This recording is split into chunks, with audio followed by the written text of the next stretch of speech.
En los entornos de alto rendimiento, ya seas deportista o directivo, los resultados sí importan, pero ser capaz de gestionarlos implica aprender algo más que números y datos. Implica reconocer y manejar emociones propias y ajenas, mantener la calma bajo presión y tomar decisiones conscientes cuando más importa.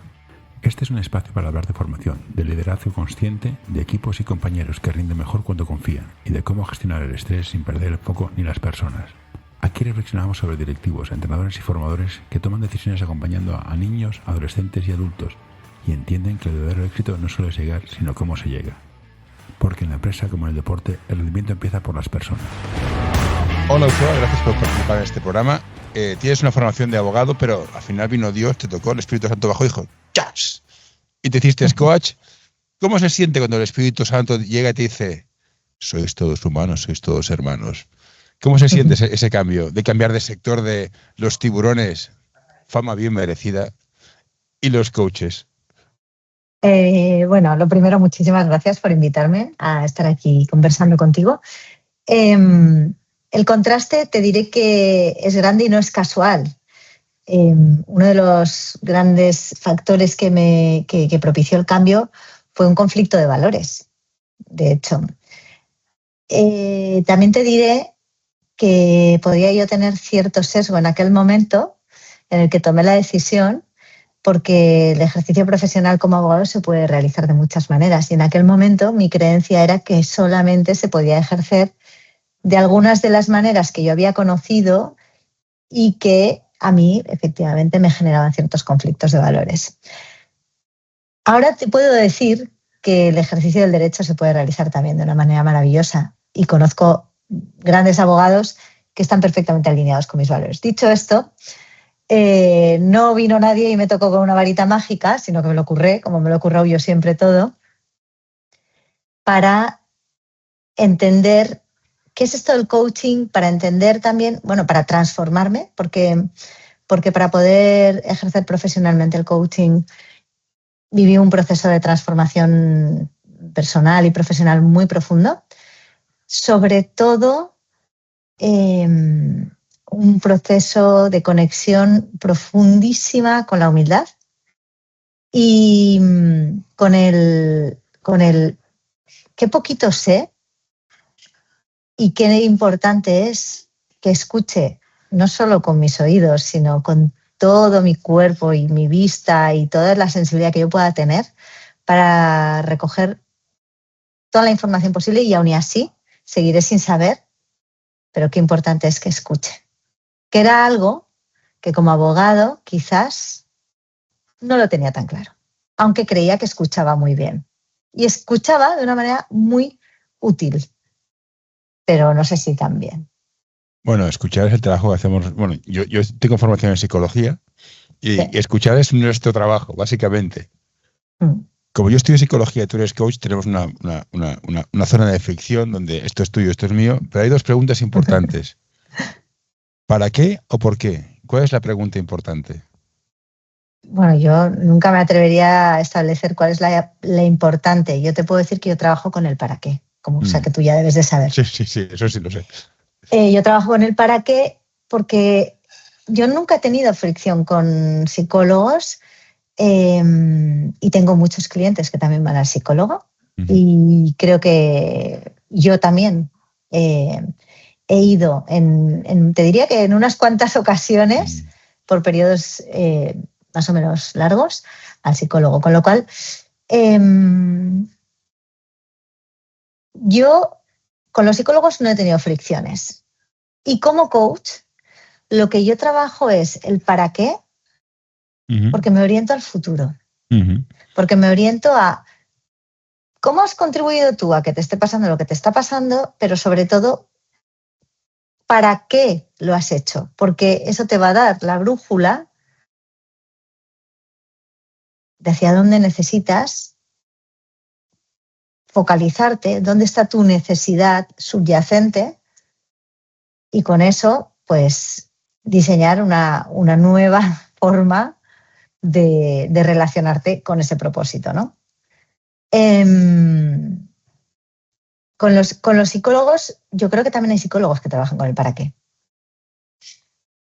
Te diré que hay algunos que se pueden enfocar mucho en el por qué lo cual puede tener también utilidad, Ujú. pero hay muchos que también se enfocan en el para qué. Yo sé que yo trabajo con el para qué, porque el por qué en mi terreno me puede llevar a un infinito de narrativa que es poco accionable. Ujú. Y mi trabajo está muy orientado a que se produzca lo que nosotros llamamos un cambio de observador en el cliente, pero para que ponga en acción nuevos comportamientos, nuevas estrategias, para que revise sus propios objetivos, sus prioridades, depende del caso. Te digo lo de las fricciones porque yo estudié psicología y en quinto, en cuarto, un poco más tarde me di cuenta de, hostia, si lo que yo quiero hacer es lo que están haciendo los coaches, digo, joder, me he tirado 5 años comiendo teoría, psicofisiología para esto. Sí. Y una cosa es muy importante, y bueno, ahora estoy en un proyecto y con contacto con coach y tengo partners y tengo amigos y tengo gente que... La acción. Dicen los judíos que en la Biblia la primera frase que sale es, al principio fue el verbo. ¿Cuál importante es el hacer? Porque pensar es muy fácil, pero levantarte y hacerlo, hostia, cambia. Es otra liga. Sí, sí. Sí, es otra liga. Bueno, la acción es como, te diría que es lo que genera el cambio palpable y material, ¿no? Muchas veces. Porque puede haber un cambio que no sea tan perceptible, que esté que habite en las profundidades de la persona, ¿no? Sí. Pero si eso luego en la práctica no se traduce en algo que podamos como de alguna manera tangibilizar, ni que sea que soy capaz de tener un tipo de conversación que antes no era capaz de tener. Ujú. No hablamos de cuestiones puramente materiales, sino también cuestiones muy relacionales. De hecho, al final, yo creo que lo que nos afecta a nosotros más en la vida son las relaciones más que lo material, aunque a veces nos confundamos un poco. Pero bueno, claro, sin acción, pues yo creo que no hay cambio del todo, ¿no? Sí. Creo que ahí podemos, en el terreno en el que yo me muevo, pues podríamos quedarnos en el terreno de la elucubración, quedarnos muy, muy, muy en la narrativa y ensimismarnos un poco, ¿no? Entonces, bueno, yo soy una persona de acción, quizás también tengo mi propio sesgo en este sentido, pero sí, invito a las personas que se relacionan conmigo profesionalmente, les invito a la acción. A la acción que ellos quieran, ¿eh? No, yo no les diseño la acción, pero les invito a la acción, porque creo que refuerza ese cambio que se puede estar produciendo internamente a nivel de creencias, a nivel de narrativa también. Si lo pones en acción es cuando ves que sí. Que sí. Supongo que tú te has hecho la prueba esta DISC famosa. Sí. Y sale Sí, rojo, sí. ¿no? Supongo. Pues mira, yo me he hecho el DISC. Yo soy máster certificada en una herramienta muy parecida al DISC, que a mí me gusta un poco más, que se llama Bridge Model. Y la conversión del color rojo sería en fuego. No sé si estás familiarizado porque se manejan los 4 elementos, ¿no? Bueno, es una especie de equivalente, más o menos, supongo. Sí, no, es equivalente, es equivalente. Y porque también, o sea, sé manejar el DISC, pero donde la herramienta que suelo utilizar más frecuentemente es la de Bridge, porque es más intuitiva todavía. Los colores, para quienes somos muy visuales, es muy fácil de asociarlo a los perfiles, pero para las personas que no son tan visuales, curiosamente no es tan fácil, ¿no? Y los elementos, en mi experiencia, ayudan más como a integrarse en la persona, ¿no? Pero bueno, más allá de esto, yo tengo un perfil en el que se ve muy fácil mi fuego o mi rojo, pero yo tengo un perfil dual. Yo tengo un perfil muy rojo y muy amarillo, o muy fuego y muy aire, ¿vale? Y alternan de una manera muy divertida en mi vida, o sea, se alternan de una manera muy divertida en mi vida. Y lo comprendí muy claramente cuando empecé justamente con esto del coaching, porque cuando estaba diseñando mi proyecto profesional, pues me hice el test y salió un poquito más de aire o de amarillo que de fuego o rojo. Y pensé, mira, qué interesante. Claro, estaba en un proceso, en un momento muy de ideación, muy creativo, muy de, tengo un lienzo en blanco y que quiero dibujar, ¿no? Y cuando ya había acabado ese proceso y dije, bueno, me voy a poner esto en marcha y a ver qué pasa, ¿no?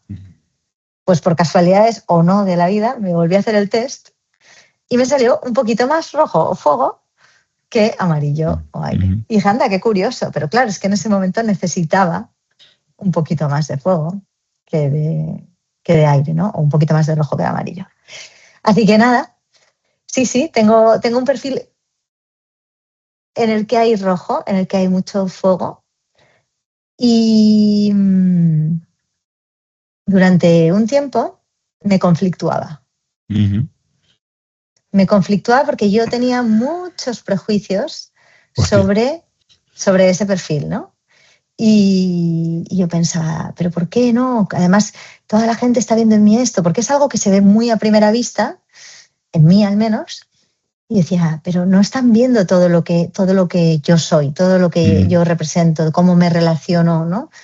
Y entonces entré un poco como en conflicto con esa faceta mía, hasta que dije, vamos a ver, si esto es algo que me caracteriza, ¿no? ¿Cuál es el mejor provecho que yo puedo sacar de esto? O sea, al final yo suelo utilizar a veces la metáfora de, tú cuando naces te dan unas cartas y en esta vida pues juega la partida la mejor posible con las cartas que te han tocado. No todos tenemos las mismas cartas.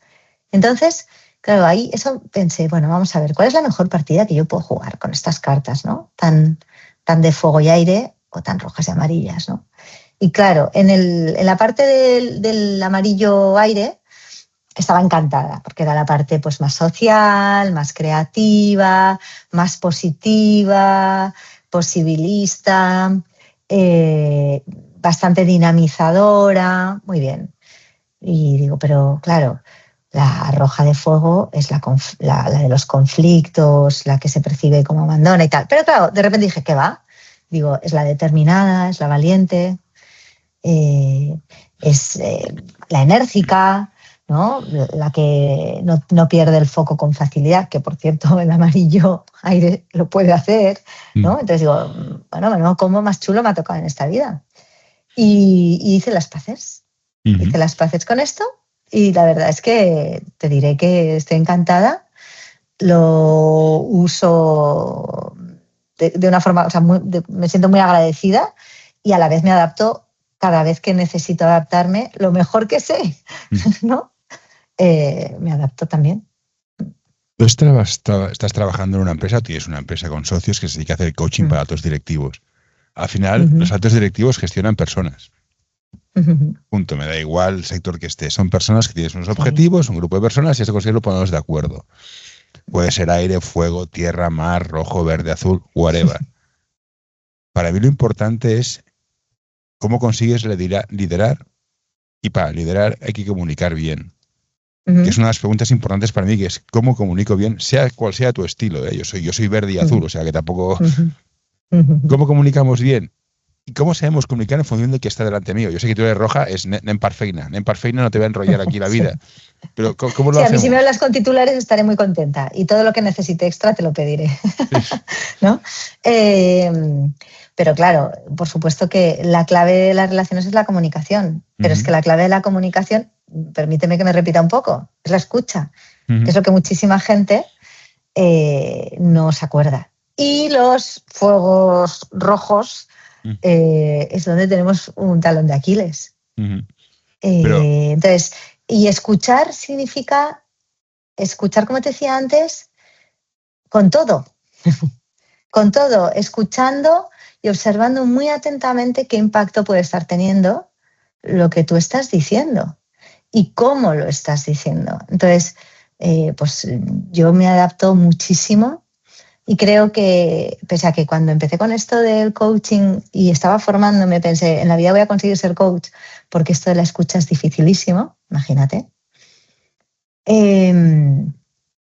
A día de hoy creo que es una de mis fortalezas. Aprendido, adaptado. Entonces, ¿todos podemos aprender o hay un tope? Porque hay Todos gente podemos aprender. o sea, Porque de hecho hay una cosa que me gustaría matizar respecto a lo que has dicho. Has dicho, no, podemos ser fuego, aire, azul, verde, morado, da igual, lo que sea, ¿no? Es que no somos fuego. O sea, tenemos preferencia por, ¿vale? Eso significa, de hecho, yo siempre cuando hago las formaciones digo, mira, me vais a oír decirlo tantas veces que vais a pensar que me repito más que el ajo, ¿vale? Pero me iría muy frustrada de aquí si cualquiera al acabar esta sesión dice, no, es que yo como soy lo que sea, no soy lo que sea, ¿vale? Porque todos somos todos los estilos. Todos somos todos los estilos. Ahora, tenemos preferencia por usar algunos estilos. Y eso es verdad, tenemos preferencia. Nos sentimos esta expresión que gusta tanto, que es en casa, ¿no? O yo suelo decir, por ejemplo, pues es como los diestros, pues como se sienten escribiendo con la derecha, pero que si te rompes la muñeca y durante un tiempo tienes que escribir con la izquierda, acabas escribiendo con la izquierda. ¿Cuántos zurdos hay que pobrecillos les obligó a escribir con la derecha y no era su natural, ¿no? Entonces, ¿qué pasa? Que no vale decir, yo tengo preferencia por esto y esto es lo que hay, ¿no? O sea, cada vez que a mí un cliente me dice, no, es que es mi carácter, no es mi personalidad y tal, digo, sí, lo que quieras. Y ahora tú has de entender que tú vives en un mundo muy diverso y si tú me estás diciendo que quieres conseguir todo esto, igual necesitas adaptarte. Ya, ¿y por qué no se adaptan los demás? Digo, me acabas de decir que eres tú quien quiere conseguir esto, ¿no? Bueno, pues vamos a ver. Entonces, para comunicarse bien, hay que escuchar bien. ¿Y con humildad, como te he dicho antes. Evidentemente. Un líder está para servir. O sea, si no entiende que está para servir, vamos mal. Pero a mí me fascina la empresa tiene unos objetivos. Tu jefe tiene los suyos. Tú tienes los tuyos. Tu grupo tiene los suyos y cada uno tiene los suyos. ¿Cómo alineas todos? Son unas risas. Muchas veces y todo esto es, mi objetivo de ventas es 1 millón de euros este trimestre y nos faltan 300.000. Tengo 2 opciones, o me da un paro cardíaco, que es muy malo para la salud, y esto de escuchar activamente significa saberte callar. Hay que dejar que el otro hable. Y dices, ya llevamos 5 minutos, hostia, y no me ha dicho la parte interesante. ¿Cómo gestionas esta presión de, joder, suéltalo ya? ¿Cómo se gestiona la presión? Creando un ambiente propicio para la comunicación y dando esa seguridad psicológica a tus compañeros o trabajadores de que pueden confiar en ti cuando tú estás. Me va a caer una bronca cuando salga de aquí, de mi jefe, que no lo sabe Dios. Tengo una duda sobre lo que me estás diciendo. Dígame usted. ¿Vale? ¿Me estás preguntando cómo gestionar cuando alguien no está yendo al grano? ¿O me estás preguntando cómo tener paciencia cuando alguien es de... A mí me gusta recrearme en la narración. Y tú eres, por ejemplo, eres roja y dices, me estás pegando una turra que no lo sabe Dios, pero sé que te voy a aguantarme. ¿Cómo gestionas la paciencia para tomar decisiones bajo presión, escuchando a la gente cuando al final en el mundo moderno todo es muy complicado? Bueno, lo primero que yo soy la que quiero algo, ¿no? Entonces, si yo quiero algo, igual me toca adaptarme a la persona que tengo delante, ¿vale? No pretender que la persona que tengo delante sepa que como yo quiero algo tiene que adaptarse a mí, que eso suele ser uno de los errores de base. Lo segundo, también entender lo que representa para esa persona, cómo lo está expresando, porque seguramente está expresando algo que necesita expresar y legitimando que necesite expresarlo. Y evidentemente los ataques de prisa a perfiles como el mío, pues pueden canibalizarnos, ¿vale? Pero si tú sabes que tienes esa tendencia, ese talón de Aquiles, a entrar en impaciencia en una situación donde realmente la urgencia no es tal, más allá de tu fuero interno, ¿vale? Pues también aprendes a gobernarla. Aprendes a gobernar tu paciencia. Porque al final dices, mira, tú me has puesto como un supuesto, ¿no? De que yo tengo que luego rendirle cuentas a mi jefe. A mi jefe, que yo haya tardado 5 minutos o 15, le va a importar bien poco si con 5 minutos da la sensación de que he conseguido lo que quería, pero he reventado una relación, me he puesto a no sé quién de culo, el próximo día no me van a dar la información, no van a confiar en mí, me van a evitar, ¿vale? Porque eso va a redundar seguro en algún perjuicio, ¿vale? En lugar de 15 minutos en los que tengo una persona que tiene ganas de seguir relacionándose conmigo, que siente que va en el mismo barco que yo, que se siente comprendida, que me comprende y con la que hago equipo. Porque yo puedo tener mis objetivos X en una empresa, pero no olvidemos que mis objetivos X en una empresa no tienen ningún sentido si no se contemplan en el conjunto de la empresa. Es decir, mis objetivos no existirían si no formaran parte de algo superior. Entonces, está claro. Bueno, entonces aquí yo creo que poner en suspenso lo que uno sabe que tiene, donde uno sabe que tiene el talón de Aquiles, ¿no? Yo sé que yo tengo como talón de Aquiles la impaciencia. Yo tengo una anécdota muy divertida en este sentido. ¿Te la puedo contar? Sí. Mira, yo voy en moto, ¿vale? Por Barcelona. Me encanta. Y además es que amo mi moto. ¿Vale? Es una Vespa, sí, de verdad, es una Vespa azul clarita, yo soy de Donosti, el azul clarito es el color de Donosti y es la tontería, pero bueno, es como yo le llamo mi rayo de Donostiarra, ¿vale? Y también a veces le llamo mi pitufina Donostiarra. Bien. Para hacerte corta la historia, una señora me hizo un siniestro total con mi moto, ¿vale? En un parking, ¿vale? La señora de 90 años, además. Y el seguro de la señora me dijo, muy bien, siniestro total, pues le indemnizamos tanto y ya está. Y yo pues les dije, no. Digo, mira, mi moto es una edición limitada, digo, y no es, yo no puedo ir a una tienda y volvérmela a comprar, no era un tema de pasta, porque tampoco había, las Vespas yo no lo sabía, pero se devalúan poco, por cierto. Entonces, digo, pues es que yo no me la puedo volver a comprar. Digo, por tanto, lo que yo os pido seguro es que pues me la reparéis enterita.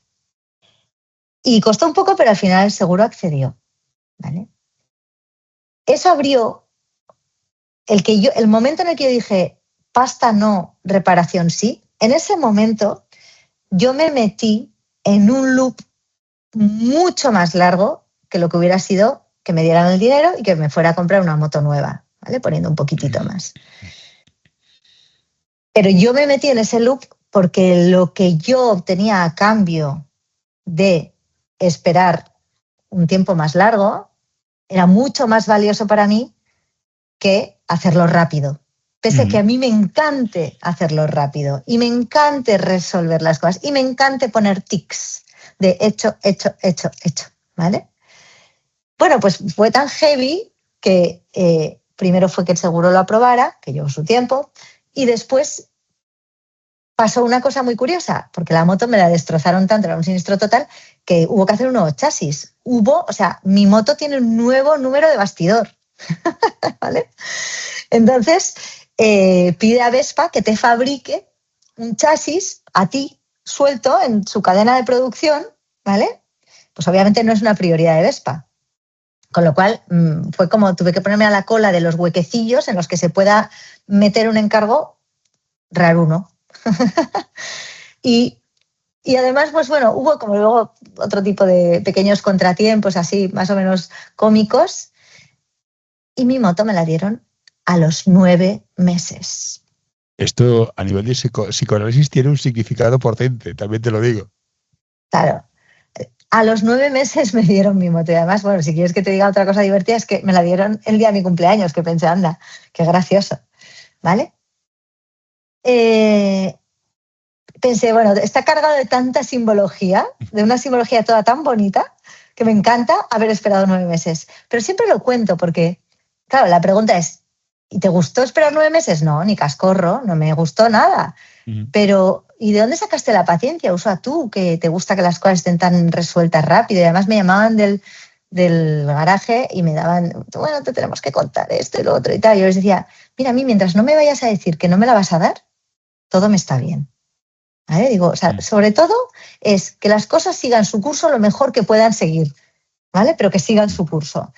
Y ahí no dejé que mi impaciencia me canibalizara. Pero perfectamente cada vez que me llamaban para decirme pues, que había habido algo por lo que se demoraba la reparación o la entrega o el no sé qué, podía verme enloquecido con cómo puede ser que estén tardando y que ahora se añada esto y ahora esto otro, esto es agónico, tal, generándome a mí misma, a nadie más en el universo, bueno, a quien hablara conmigo pues unos segundos, un poco de incomodidad, pero sobre todo a mí misma, un sufrimiento y un desgaste de energía extra absurdo.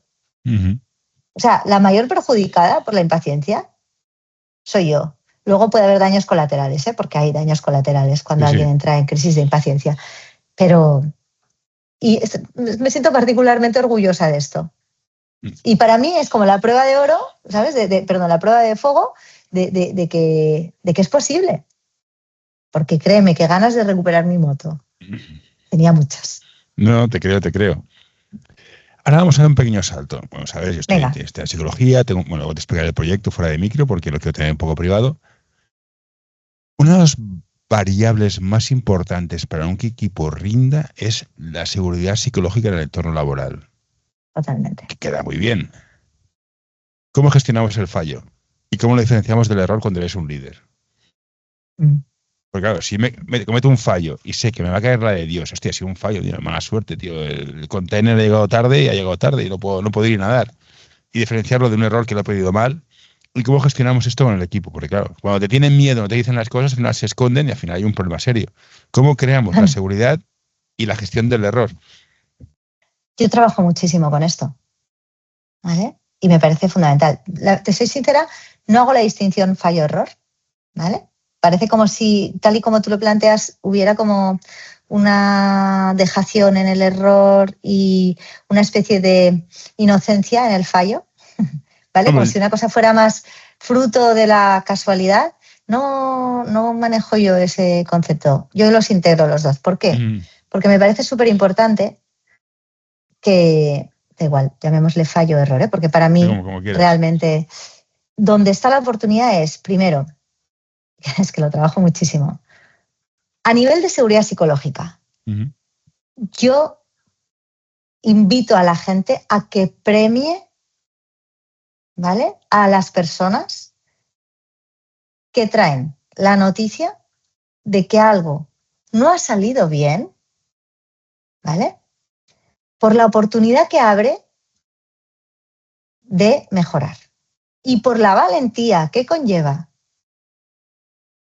hacerlo, ¿vale? Por tanto, ¿cómo puedes? Hay una palabra mágica, maravillosa, que a veces olvidamos utilizar, pero es gracias. Gracias por decírmelo. Gracias por ponerlo sobre la mesa, porque si no me lo hubieras dicho, yo no lo habría sabido. Y que yo lo sepa y que lo podamos hablar y que podamos contemplarlo como algo de lo que nos podemos ocupar es importantísimo. Y solamente gracias a que tú lo has puesto encima de la mesa, lo podemos hacer. ¿Vale? Por tanto, primera cosa, gratitud máxima. ¿Vale? Segunda cosa, comprender, ¿vale?, que el error o el fallo por sí mismo no es una oportunidad, pero es una oportunidad en la medida en la que yo me pongo en disposición de aprender algo de ello. Con lo cual suelo utilizar, sí, lo dices así como, no, sí, eso es una evidencia, pero es que muchas veces lo que nos pasa es que me quedo enganchado en la observación de todos aquellos factores que han contribuido a que yo cometa ese error, pero que no tienen que ver con lo que yo puedo mejorar. Entonces, es colocarme en disposición de aprender, ¿vale? Es colocarme en disposición de aprender.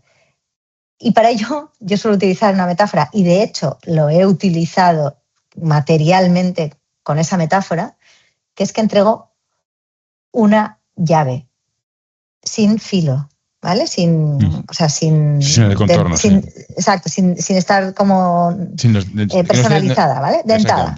Entonces, con filo sí, pero dentada no. Entonces yo digo, mira, el error o el fallo puede parecer como esta llave, algo inútil, ¿vale? Pero es algo inútil si tú lo quieres ver como algo inútil. también puedes contemplar esta llave como la llave de un tesoro. Y ese tesoro es la oportunidad de aprendizaje o de mejora, ¿vale? Y si tú te pones en disposición de mejorar, vas a encontrar algo. Pero, ¿cómo vamos a hacerlo? Si yo, y aquí quizás entraría tu distinción, ¿vale? Si yo, mi aproximación a ese error es, ¡ay, qué mala suerte! ¿Vale? Mi oportunidad de aprendizaje es tendente a cero, ¿vale? Si yo abordo ese error como yo o la persona que lo ha cometido no debería o debería, ¿no? Pues hay una aproximación al aprendizaje mayor, pero es limitada. Pero si yo digo, este error o este fallo es un fallo de sistema en el que un conjunto de personas interdependientes hemos podido estar contribuyendo, ¿vale?, a que se produzca, ahí es donde el premio que me llevo es el gordo de la lotería. Sí. ¿Vale? Porque la oportunidad tiene una onda expansiva que te mueres. Y entonces ahí, ¿vale?, es donde efectivamente tu llave abre un tesoro. Y efectivamente, tener una llave con estas características, cuando te la encuentras en el bolsillo, cumple la función de recordarte que en los errores hay verdaderas oportunidades, ¿no? Que hay verdaderos tesoros. Yo utilizo esto, para mí es súper importante. Hombre, y de hecho también he vivido situaciones así. No, seguro, yo he estado en entornos que Sí. a veces que, hostia, era imposible pensar que fallara en cadena 7 cosas y fallan. Bueno, pues ¿qué vas a hacer? Claro, y es que ¿sabes qué pasa? Volviendo un poco a esta idea de la humildad y de la escucha y tal, es que los errores o los fallos, permíteme que los use indistintamente, se producen porque somos personas que tenemos una capacidad limitada de percibir la realidad, ¿vale? Entonces, aunque pongamos todo nuestro empeño en tratar de obtener la mayor información posible para gestionar las cosas, hay un gap. Pero también entonces, sabes, con una intención buenísima y habiendo tratado de tomar todas las medidas posibles, incluso así, pues puede ser que nos falte algo, ¿vale? yo en mi pequeña gran experiencia como líder de equipos tengo claro que la mascota más querida de todas las personas es el chivo expiatorio. Siempre pasa por ahí el chivo expiatorio, es, mira, este se lo va a comer. Y siempre hay alguien que se lo come. Pero estoy contigo. Yo una de mis manías era en plan, a mí me da igual que la cagues mientras no repitas veces el mismo error y lo expliques. A partir de aquí, ¿qué faré? Bueno, a mí lo de mientras no repitas, 2 veces el mismo error. Hay un puntillo un poco amenazante, ¿eh? A mí no me suena súper, te soy sincera. Si no, yo diría, mientras encontremos con no, hombre, yo diría, mientras encontremos con esto algo que nos permita evitar que nos vuelva a pasar, sí, ¿no? Evidentemente Vamos a ver. puedes cometer un error, pero has de explicar por qué ha pasado para que el resto de gente no lo cometa. Esa era la gracia. Sí, claro, es que por eso te he dicho antes, ¿no? Primero la gratitud, luego decir, ostras, es que nos abres una posibilidad, porque incluso lo que te ha pasado a ti hoy me puede pasar a mí mañana. Entonces, ¿cuánto me sirve tener en cuenta todo esto? Y esto es así.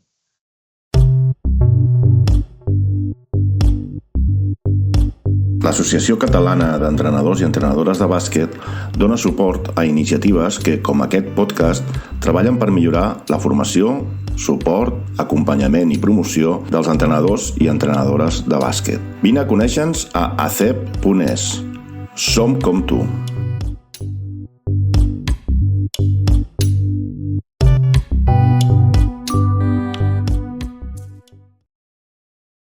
Yo soy entrenador de básquet. Sí. Y a veces el pasado nos pesa mucho. Es que he fallado un tiro y si vuelvo a tirar fallaré. En el mundo de la empresa pasa lo mismo. Es que he fallado una vez o he cometido un error o como quieras llamarlo, claro, y me lastra y me carga la espalda y me voy cargando cosas. Al final dices, hostia, estoy destrozado porque cargo cosas que dices, ya está, ya ha pasado, déjalo estar, tío, let it go. Claro, pasa igual y además es que pobre, se genera un sufrimiento tremendo, pero es que es muy pobre pensar que un proceso de crecimiento profesional, igual que en un jugador de básquet, está libre de vivir contratiempos, tropiezos, errores, fallos. Quiero decir que es terriblemente cruel exigirse a uno mismo que no haya ese tipo de vivencias. Es poco compasivo. Yo también, tú has sacado la seguridad psicológica. La seguridad psicológica tiene mucho que ver con la amabilidad también. Generar espacios amables para que puedan pasar todas estas cosas, ¿no? Pero también es importante ser amable con uno mismo. Veo que sí que hay algo ahí que te está pasando. Sí, ¿no? sí, No sé cuando qué. acabes te lo voy a soltar. Dime, suelta. Hay un podcast que se llama Coaches for Leaders. Tiene un episodio que la diferencia entre kindness y nice. Nice es ser amable, pero kindness es te digo lo que es porque me preocupo por ti. Sabes que no eres en plan, quiero que me caigas bien y soy buena persona. Y a veces eso nos cuesta mucho. Tener conversaciones duras con alguien nos cuesta. Sí. Bueno, para mí es como más caer en el people pleasing, ¿no? En el niceness. Estaríamos en el people pleasing, en lo que quiero es como complacerte, ¿vale? Sí, soy un enrollado. Sí, y es peligrosísimo eso, ¿eh? Sí. Y eso no tiene nada que ver con la amabilidad, ¿no? Que es, soy amable para entender. Yo digo, mira, mi madre, que falleció hace relativamente poco, me ha dejado algunas perlas vitales y una de ellas es: al que anda le pasa. Si tú no estuvieras andando, a ti no te estaría pasando. Sí. Y si tú no estuvieras exponiéndote para conseguir cosas extraordinarias, en el básquet o en cualquier trabajo o en cualquier situación vital, hasta para conocer a una pareja, ¿vale? No te llevarías calabazas, no cometerías errores, ¿sabes? No fallarías tiros, ¿vale? Evidentemente. Pero es que eso te pasa justo porque estás andando, porque estás apostando por avanzar. Si apuestas por evitar a toda costa que te pase nada de eso, seguramente te quedes muy paralizadito, muy quietito y muy poco evolucionadito. Y muy solito. No, solito no, hay gente pato en este mundo, pero quedarte... Sí, pero solito... como aislado, quiero decir, ¿sabes? Sí, yo creo que al final... Pero exponerse da su pequeño pavor, ¿eh? Claro. Es decir, mira, esto soy yo, esto es lo que pienso, esto es lo que defiendo, estos son mis valores y soy capaz de defenderlos, porque claro, ser buena persona sin defender valores es muy fácil. Defender valores tiene un coste. Tú en tu trabajo tuviste un choque de valores, luego los integraste, yo tuve el mío también en su momento. ¿Y de dónde sacas la seguridad para decir, hostia, esto es lo que pienso, lo voy a defender? Es que la seguridad no es no tener miedo, ¿eh? La seguridad no es ausencia de miedo. La confianza en lo que estás diciendo y defendiendo está alineado con lo que piensas, estás dispuesta para el precio y las consecuencias de decirlo en voz alta. Primero, la seguridad para mí tiene que ver con tengo miedo en X situación.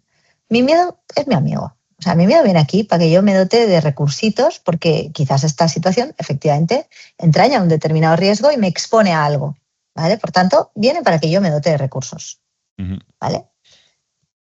Y normalmente el miedo baja de intensidad en el momento en el que yo siento que tengo los recursos, ¿no?, para afrontar el riesgo. Luego, de otro tema, evalúo la existencia de un posible riesgo. Hay riesgos que estoy dispuesta a asumir y riesgos que no estoy dispuesta a asumir. Y esta es una experiencia completamente subjetiva, no está escrito en el libro gordo de Petete. O sea, aquí cada cual que regule, cada cual que regule el riesgo que quiera asumir. Pero es cierto que la seguridad no está libre. O sea, a mí me hace mucha gracia porque a veces hay gente que viene y me dice, mira, yo lo que necesito es como aprender a regular bien los riesgos para tener seguridad, para poder lanzarme. Y digo, uy, pues este no es el sitio adecuado. No, eso es lo que dicen. O sea, si porque estás esperando el control estar preparado... es una fantasía. Entonces, el tema es, evalúa cuál es tu riesgo, porque el riesgo lo vas a tener. Siempre hay riesgo en cualquier decisión. Y evalúa y juzga tú con tu criterio, que es el que vale, si es asumible o no. ¿Vale? Esta misma mañana he tenido una sesión de coaching con la fundadora de una empresa que me decía, es que tengo esta decisión que me hace mucha ilusión, pero solamente la quiero tomar si voy a ser capaz de vivirla con tranquilidad. Le digo, ¿cuál es tu riesgo? ¿Vale? Digo, cuantifícalo. ¿Cuál es tu riesgo? No solo económicamente, ¿eh? Porque había también factores emocionales. Digo, cuantifícalo y míralo a la cara y di, ¿estoy dispuesta a exponerme a esto o no? Pero es que ¿vale? hay frases de PowerPoint muy complicadas de traducir, porque dicen, no, has de atravesar los sentimientos. Claro, bájalo y hazlo. Eso es muy difícil, a veces cuesta. Sí, eso es muy metafórico y eso para personas como tú y como yo, que sabemos lo que significan, pues está muy bien, pero para el común de los mortales son un poco fumadilla, yo te diría, ¿sabes? Hostia, es que hay que matar Internet y hay que matar el PowerPoint, ¿eh? Y Mr. Wonderful va el tercero, o sea, la pena de muerte. Sí, no, yo con todo eso no es mi estilo, ¿vale? Lo que yo sí que suelo decir es que tus emociones no cojan las riendas de tu vida, que esa es otra historia, ¿vale? Sí, porque tú puedes decir, vamos a ver, yo estoy sintiendo, ¿a qué emociones sentimos todos? No hay nadie que no sienta emociones. Y tú puedes decir, como yo siento, yo qué sé, cabreo, pues hago lo que me da la gana. No, tú sientes cabreo y tienes todo el derecho del mundo a sentir cabreo. Pero si tú entras en hago lo que me da la gana porque siento cabreo, lo que estás haciendo es entregarle las riendas de tu vida a ese cabreo. Y quizás lo que sucede no te gusta. Entonces, escucha que te cuente ese cabreo, ¿vale? ¿De qué te habla? ¿Vale? Coge tú las riendas y toma las decisiones que quieras después de saber qué te está contando ese cabreo, ¿no? Para mí esa es la gestión emocional, no vivir un enfado y es o miedo lo que demuestra, o lo que sea. Eso demuestra la madurez. Yo nunca me enfado, nunca tengo que gestionar un enfado, no tengo madurez emocional. Cuando me enfado de verdad y consigo controlarlo... Te enfadas, pero estás metiendo los enfados en un armario, seguro. Si tú dices, nunca tengo que gestionar un enfado... Teoricemos, imagina que nunca se enfada, pero entonces no está demostrando un tipo de madurez emocional porque no tiene que gestionarlo. La gente que realmente se enfada de verdad y lo gestiona y tiene una madurez emocional, eso es otra cuestión. Yo creo que la gente tiene sentimiento, otra vez que los entierra ahí debajo de 3 litros de whisky y es otra historia. Porque es que también nos han inculcado educacionalmente muchas cosas. Pues sí. Miedo, malo. Rabia, mala. Tristeza, pues poco menos que debilidad y... Bueno, es que lo malo se aprende a los 2 años, luego se aprende lo bueno. Pero si es lo que nos garantiza la supervivencia, todo esto de lo que estamos hablando ahora, el miedo, la rabia, hasta la tristeza. Yo creo que vas a tener un poco de tensión en cualquier momento de decisión. Si no tienes ese punto de tensión de, hostia, estoy aquí, que si tú tienes la opción de tener el tiro libre y te da el partido, vas a estar en tensión de, joder, estoy aquí... Sé que es duro, pero joder, tengo la suerte de ser yo. O sea, esa tensión es de tenerla siempre. Si vas rollo peix bullit o pescado hervido, no vas a ningún sitio. Te puedes imaginar que no conozco mucho la sensación de peix bullit porque no es mucho o sea, te diría mi nivel de estamina. No por el catalán o tal, no, sino que el peix bullit que cuando te da la mano así como que, sí. ¿No? O como insípido o tal. Total. No, pues yo soy más de meterme un cachiporrazo por intensa, ¿no? Que no. Vale. Pero, a ver, un punto de tensión también te da un punto de realismo. Es decir, yo siempre explico, cuando trabajo el tema del miedo, por ejemplo, ¿no? Que el miedo genera un cierto punto de tensión. Si yo no tuviera un miedo, imagínate que lo regulamos del 1 al 10, ¿vale? Un miedo nivel 1 o 2, ¿vale? Por ejemplo, hoy, ¿vale? Si yo no tuviera un punto 1 o 2 de miedo, pues seguramente saldría a la calle sin mirar si han caído árboles por donde voy a pasar, no miraría a ver si viene un coche cuando voy a cruzar la calle, con independencia de que el semáforo esté verde, tampoco miraría al suelo si tengo que bajar escaleras y vamos, creo que mi vida quedaría comprometida bastante rápidamente. ¿Vale? Sí. Entonces, es que es funcional tener un punto. ¿Y qué pasa? Dependiendo de las situaciones que estés viviendo, pues necesitas un punto de tensión más o un punto de tensión menos, porque es más risky o menos risky, ¿vale? Por eso no es cuál es el nivel bueno de miedo, pues depende de la situación, porque yo desde luego si, no sé, voy a ponerte un ejemplo un poco más loco, ¿no? Me voy a tirar en paracaídas de un avión, pues más me vale tener un nivel de miedo un poquito más altito para prestar atención a cosas que tengo que bien cerciorarme de que estén en condiciones adecuadas para poder abrir mi paracaídas, ¿no? Entonces, obviamente, si estoy caminando por mi casa, pues necesito tener un nivel de miedo distinto, ¿no? Sí. Sí, a no ser que vivas en la casa Amityville, sí. Vale. Pero bueno, al final, un punto de miedo para dotarte de los recursos necesarios que te protejan es estupendo. Lo mismo un poco también pasa con la rabia, ¿no? La rabia nos impulsa, la rabia nos tira para adelante y luego también nos ayuda a poner límites, ¿no? Si no sentimos rabia, pues no vamos a ser capaces de poner límites tan tontos, entre comillas, como los que se derivan de decir sí o no. ¿Te gusta? No, ¿quieres hacer este podcast conmigo? Bueno, lo que a ti te parezca. ¿Pero eso qué significa? ¿Sí o no? Sí. ¿No? Bueno, también tener opinión de todo es cansino, ¿eh?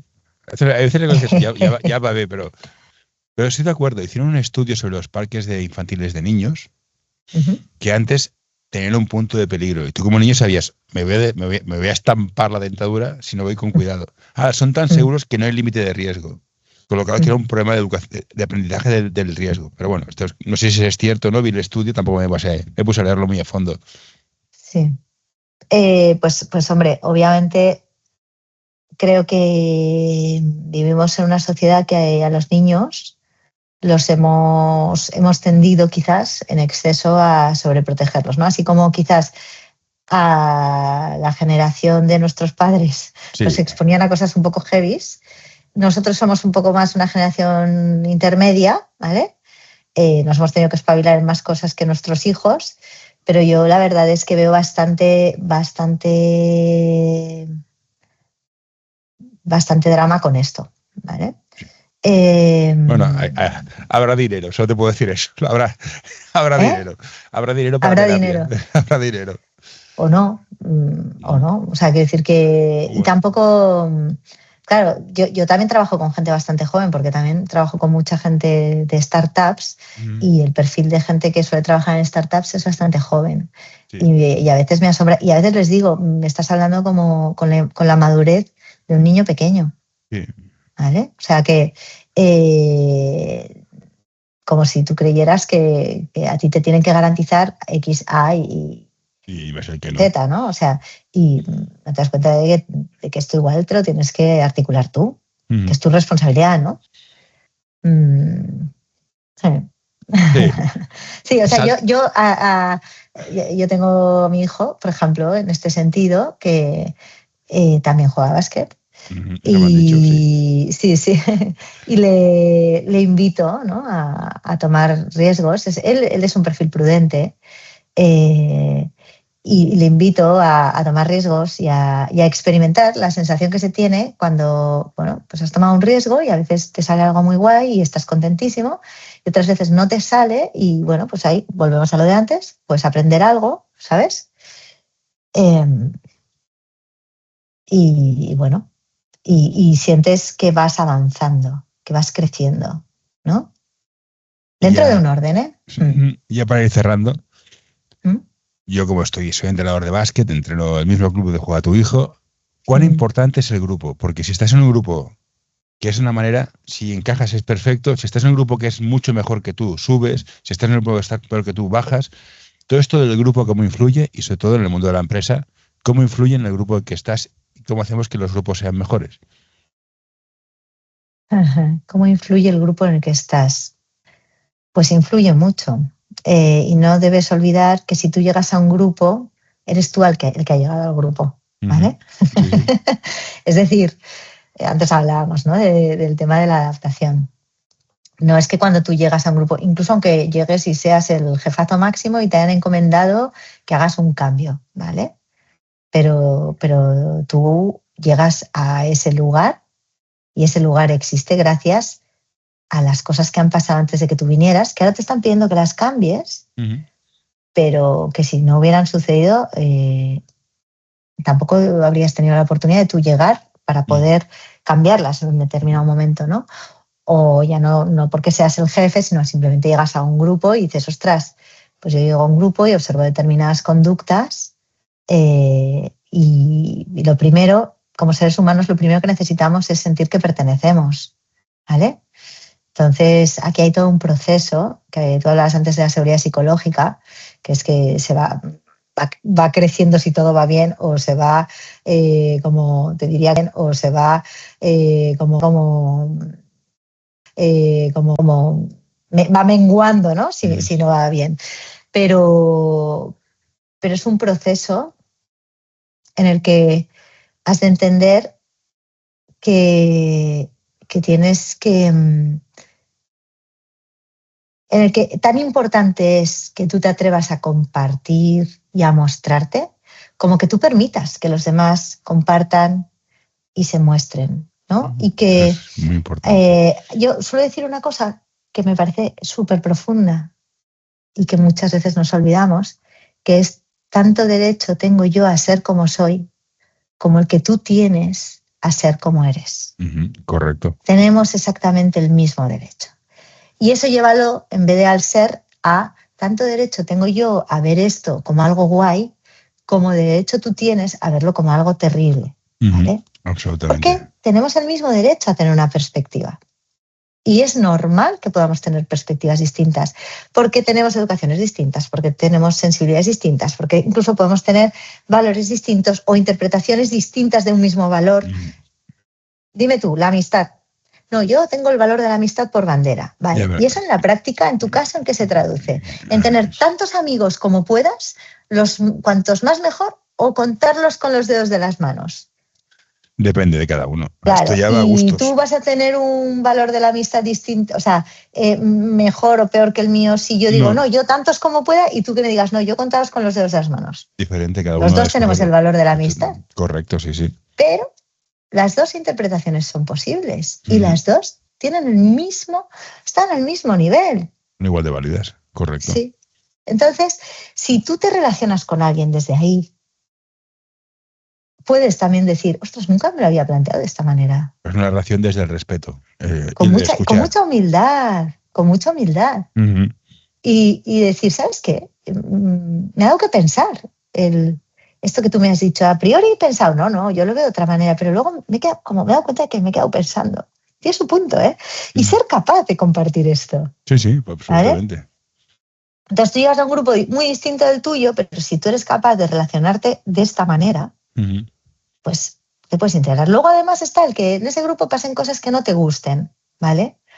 Pues también puedes decirlo. Sí. Pero también hay maneras de decirlo. Correcto, decir, ser asertivo. Claro, o sea, cuando pasa esto, yo me siento de esta manera y preferiría que buscáramos una manera distinta de hacerlo, ¿no?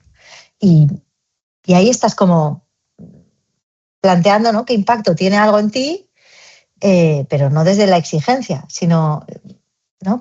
¿Sabes? Como podríamos pensar en otra manera. Sí, pero esto es importante, que seamos capaces de comunicar noticias no agradables para el otro de una manera más empática, más humilde, que conectara más en plan, yo me siento así, no te lo digo para molestarte, pero si podemos buscar una alternativa a lo que estáis haciendo, si fuéramos capaces de comunicar estas cosas mucho mejor, hostia, otro gallo cantaría, también te lo digo. Claro, totalmente.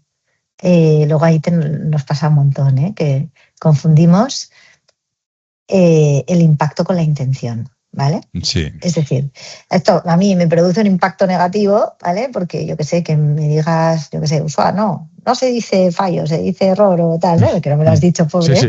Claro, pero yo digo, imagínate que esto a mí me deja descolocada, incomodísima, y digo, ¿cómo me ha podido decir esto, tal, no sé qué, no sé cuántos? Y automáticamente construyo y digo, no, porque le da igual cómo me sienta. Y dices, no, o sea, pobre hombre, o sea... Sí. A veces proyectamos nuestras inseguridades en las reacciones de otro, en plan, no, te he dicho que en vez de bichisúa se llama crema de puerros. Tampoco hay mucho más misterio. Si nos montamos las películas de la hostia. Pero ahí es no minimizar, es decir, me estoy dando cuenta de que lo llamamos diferente y no me había planteado que lo podíamos llamar diferente. También a veces es, oye, quizás el debate de si una cosa se llama así o así no es lo que más necesitamos ahora, en lo que necesitamos fijarnos más, ¿no? Igual lo que necesitamos ahora es asegurarnos de que podamos comer hoy. Sí, eso es un detalle que a mí, ¿no? Para mí es muy importante. Sí, claro, pero es en plan, si perdemos los 10 minutos que tenemos para preparar la comida en el debate de si bichisvaso o crema de puerros y al final no hemos preparado nada para comer, ¿no? Para decir una cosa muy tonta, pero que esto pasa. ¿Sí? Bueno, llegaría Iberbol y diría, pues mira, se acabó, huevos fritos para todos. Y se acabó. Poco mal, unos huevos fritos con chorizo. Pues ahí eso, pero... pues sí, yo te diría que para mí esa es la clave. Llegar a los sitios y no llegar como un elefante en una cacharrería. Tampoco dejar que haya elefantes en la habitación, hablando de elefantes, porque esa es otra. A la que lo nombras lo piensas, ya tienes un problema directamente. No, pero es que... Es una cuestión psicológica. A la que dices, no pienses en un elefante rosa, ya has pensado. Por supuesto, claro. Pero si yo no hablo de eso, lo que quiero decir es que tú llegas a un sitio y notas que está pasando algo y la dinámica general es como no decir nada, ¿vale? Que eso lo que hace es como perpetuar un problema, cronificarlo, posiblemente agrandarlo y tal. Y claro, yo soy más de la cuerda de decir...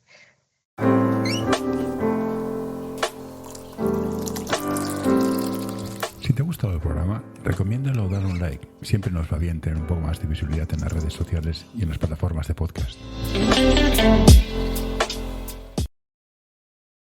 Oye, estamos viendo un elefante. O sea, igual lo que nos pasa es que no sabemos cómo sacarlo de la habitación, pero primero vamos a, ¿no? Comentamos que hay un elefante aquí, ¿no?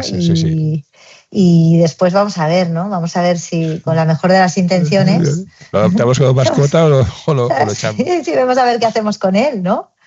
Pues estas son típicas situaciones que se enquistan porque nadie las enfrenta, se van quedando ahí y se enquistan. Y hay un momento que ya son parte del decorado. Y o vienes de fuera o no lo ves. Bueno, esto es teoría. O bueno, digamos que no lo ves, no lo miras, ¿no? Vale, vale, te compro que no lo miras. Sí. Has desarrollado la habilidad de no mirarlo. Sí, exactamente. Y bueno, no estamos siempre preparados para mirarlo, ¿eh? También eso es verdad. O sea, que forma parte de un proceso. Bueno, es que ver tampoco es fácil. Ver significa ser consciente de cosas que a veces no nos gustan. Pero bueno, si estamos enrollando y te he dicho una hora, ya es la hora. Sí. Muchas gracias, voy a parar de grabar y luego te contaré 3 cosas y ya está. Un placer, me ha encantado. Se me ha hecho corto, pero bueno, esto es lo que hay. La vida no la he inventado yo el tiempo. Gracias por todo, en serio. A mí también me ha pasado volando, gracias a ti.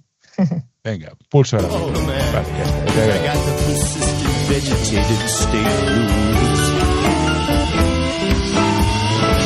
Hey, what you doing there? Get away. No, don't you touch that. No, don't you pull that plug. No, hey.